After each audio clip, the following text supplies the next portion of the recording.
वटपौर्णिमेला मी असा काही simple look केला होता. त्यानंतर पूजेचं साहित्य ताटामध्ये भरायचं होतं. ते एक करून सगळं साहित्य भरून घेतलं.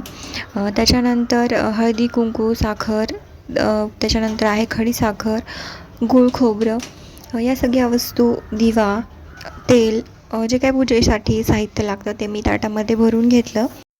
वस्त्रमाळ, अगरबत्ती, मॅचिस, त्याच्यानंतर कापूर, या सगळ्या वस्तू आपल्याला वडाच्या पूजेसाठी लागतात. तसंच आंबा, नागवेलीचे पानं आणि काही फुलं, ओटीचं सामान, तांब्यामध्ये पाणी घेतलेलं होतं. हे सगळं पूजा साहित्य मी एका ताटामध्ये व्यवस्थित भरून घेतलं. धागा घ्यायचा होता.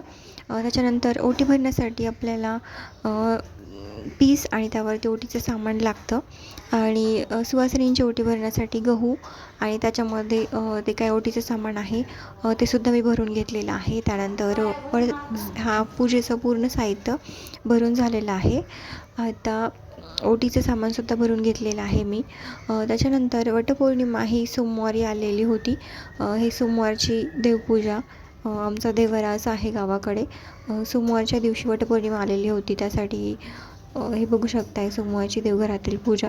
त्यानंतर आम्ही वडाला गेलो तर तिथे खूप पाऊस चालू होता तसंच हवासुद्धा होती. त्यामुळे दिवा आणि अगरबत्ती लागलीच नाही. तसं बाकीची पूजा जसं जमेल तसं आम्ही पूर्ण करून घेतली. यामध्ये मी, माझ्या नणंदबाई आणि मोठ्या जाऊबाई पण होत्या. आम्ही तिघी मिळून एकत्रच गावाकडे पूजेला गेलो होतो. शहरांमध्ये छोटे वड असतात आणि ते आपल्याला पूजा पण करता येत नाही व्यवस्थित. त्यामुळे मी बऱ्याचदा गावाकडेच असते वटसावित्रीच्या पौर्णिमेला. सगळं पूजा आटपून आम्ही एकमेकींना हळदी कुंकू वगैरे लावून घेतलं आणि वटपौर्णिमा अशी साजरी केली जाते आमच्याकडे. त्यानंतर वटपौर्णिमाची पूजा सगळ्यात महत्त्वाची मानली जाते. ज्या काही सुवासिनी आहेत त्यांच्यासाठी वटसावित्रीचं व्रत खूप महत्त्वाचं आहे.